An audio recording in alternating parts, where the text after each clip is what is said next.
seri bakozi ba Burundi Kingdom TV nizere ko mumeze neza je meze neza ndashima Uwiteka. Anyway, happy new year for you.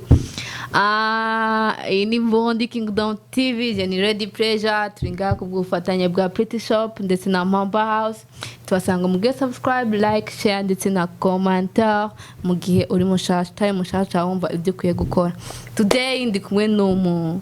ndamwita gute yajya umushusha rugamba umunyamakuru mushasha muri Burundi Kingdom TV murabiti turabantu banyu muri abantu bacu reka ndamusabe yipresente uno mu bro wanje. Sali nkaba nitwa El Blanco. Ni ke kintu uje gukora kuri Burundi Kingdom TV je Ready Pleasure ntakoze Ezeki awoshipa takoze Bonfils manager atakoze Rieva takoze ni ke kintu uje gukora ikintu gishasha nje gukora ikintu gishasha nga mu gihugu iwacu iyo emission nandi hano zoyikura atari muri BKA hama ni emission izovuga ku vyerekeye urukundo. Bon ego muri makini nkuko Burundi Kingdom TV tubazaniye Dr Love apana medicine encore tu vas nous dire comme ça ni encore yeah. Ashaka wipresente vuga amazina yawe platform ukoresha kugira ngo mu diaspora kona kagushima ajya agati yo men biri gute musaza hama amazina yiwanje y'ukuri nitwa Kaboyi Raoul. Kaboyi ego hama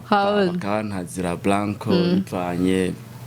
n'akazi nakora kare nari umufootballer comme ça baca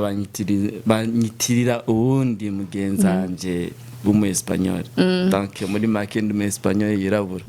dur yine birovika ego hama ikini naco ngovuza ati hari umuntu yonshima cyangwa iki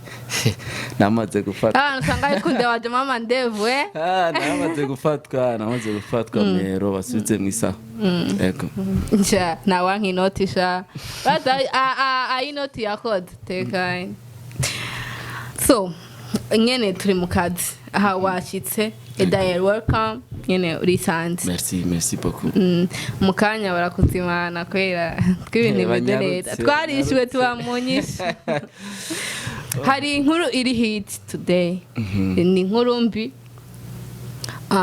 usanzwe umujama wa Mipro ego kandi depuis longtemps c'est depuis longtemps je pense que uramuzi nk'umuntu uri umugenzi wiwe mwabanye mu ikota donc ni kihe kintu uvuga kuri no situation ya Mipro cyamire cyo nkimenye iyo nkuru yarambabaje cyane sinaco direct nshaka kumenya ivyari byo cyangwa iki niki gusa ni ibintu bibabaje Mipro ndamuzi kuva kera nkuko nabivuze n'umuntu akora cyane umuntu yamya afise umwete gushika no munsi hageze navuga ko ari ibikorwa bikomeye yakoze kandi yakoze muri situation itoroshe ubu rero no hari hageze ko ajya ivyamwa by'ibintu yateye ariko abantu twabandi kwa ko ni nyene ntidushaka ko umuntu atera imbere umuntu yaba yabikoze kugira musubize hasi ariko ico umuntu camara ico umuntu nyene nuko nyene nta muntu n'umwe ashobora kumwaka ivyiwe namazogumara ikitazogumara ikiti kujya nyene ego ni nk'ikihe kintu wobwira nka nyene gushira hanze rya video cyane cyo novuga hajyabye umuntu akwizeye akakwereka navuga ibihimba byiwe bitabona bose nagateka baguteye nagateka kanina baguteye kuba ntibibona bose hama naho cyugira ibintu nk'ivyo gise bawerekanye ko warufise izindi intention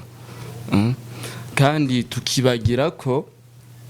mu kuvuga undi nabi cyane mu kumwerekana ko ari mubi ubwacu twebwe nyene twako twiyerekana nabi kugwiza nk'incuro 10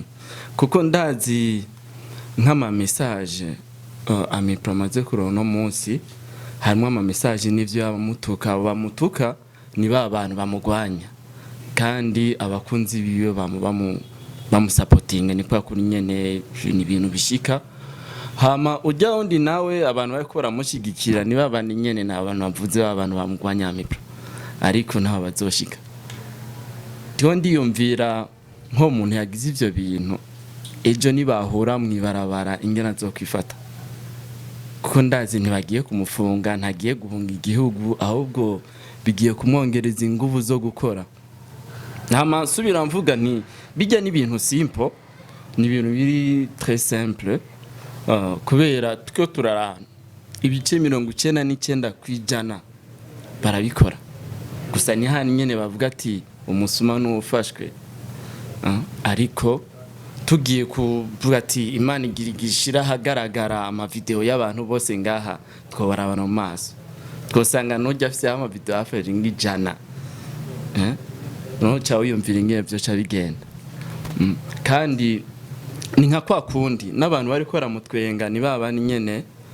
navuga nti babifuriza nabo muntu ariko tugiye kurana abo nyene saberanda saberanda na gatoyi ni bya biri nyene byo wa mugani wo mu Kirundi bati umugore w'ikijuju atwenga intamira kiravyara danke yibagira ko ejo nawe ari urugamba rwiwe gusa icyo navuga amipro ni ihangane byabaye tu kandi hari n'abandi muze kugira ibirengeye bijya gusa natwe abarundi ntidukwiragize ibintu bibabaza ubundi ibintu bitafisa agaciro mu ntuze ya mu gihugu iwacu ndetse gucafuza ubundi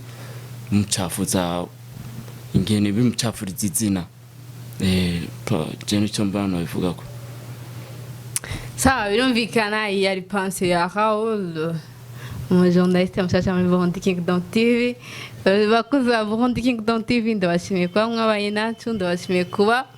mwakiriye neza umuvandimwe umuji aje kuzohora abana namwe mu kiganiro citwa Burundi Kingdom Love love sa nyimba ngene warabuze nyimba utazi ukuntu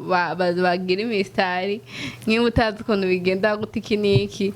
Dr. Love ari ngaho kugira gufasha turabakunda cyane